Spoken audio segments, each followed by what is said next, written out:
The Director Public Affairs of the National Population Commission (NPC), Dr. Isiaka Yahaya, has affirmed that the 200 billion naira funds which was meant for the 2023 census has been expended since 2014, when preparations for the 2023 census began.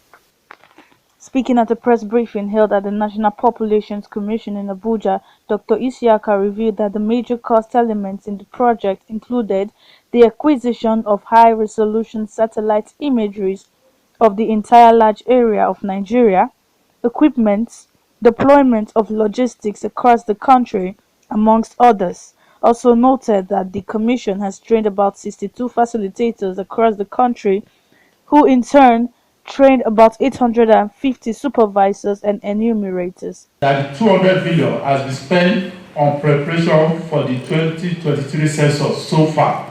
However, this fund was not expended in the last few weeks, months, or year, but rather since 2014, when preparations for the 2023 census actually began. Indeed, part of the 200 billion was expended before the coming of the present commission, which was inaugurated twice between 2018 and 2020, and even before the inception of the Buhari administration. The first preparatory activities for the 2023 population and housing census was the enumeration area demarcation, which the Commission implemented in phases on an incremental basis, spanning over a period of 8 years. The EAD involved the division of the 774 local government areas into enumeration areas. The EAD was done digitally from 2014 to 2022. Given the size of Nigeria, carrying out such expansive field operations must of necessity come with a huge cost.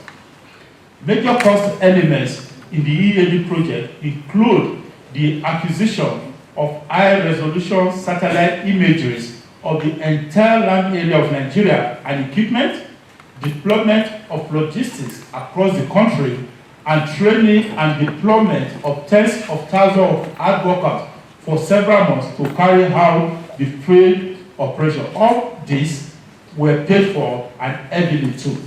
The Commission had trained about 62,000 facilitators across the country, who in turn trained about 850,000 supervisors and enumerators. Therefore, Dr. Isiaka Yahaya mentioned that the Commission has developed numerous softwares for data collection, security and processing devices, that conducting a digital census requires constant electricity supply, and as such purchased generators, power banks and solar power systems across the country. The Commission carried out an elaborate consultative process in designing a census questionnaire that responded to the country's need for sustainable development. Series of workshops, including the academia, professional bodies, civil society organizations, and stakeholders, were organized at national and state level between 2015 and 2017. The backbone of any digital operation, including the census, is the acquisition of hardware, equipment, and development of appropriate software.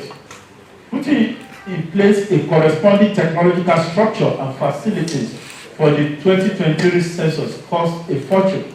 In addition to the procurement of computers, laptops, desktop printers, and power and solar power systems for the census, the Commission developed numerous softwares not only for census operations but also to manage its processing. The software procured for the census includes census pad and CS entry for data collection, Azure cloud infrastructure for managing data security and processing, and ESRI, that's Environmental System Research Institute, geospatial data for integration, analysis, and utilization. Conducting a digital census requires constant power supply of electricity, not only in the cities, but also in the hinterland and had to reach areas of the country for the charging of the PDAs and other equipment. Given the athletic nature of power supply across the country, the Commission procured generators, power banks, and installed solar power systems across the country for census operations. However, Census Manager Dr. Inuwa Jalingo stated that the Commission is ready to conduct the census. In view of the fact that we are ready to go for the census, we have internet connectivity from all over the country and to our servers from the tablets. And we leverage on 2 networks in each of these. So all this has been procured and they are available with us. Oweye Rachel, GTV Africa.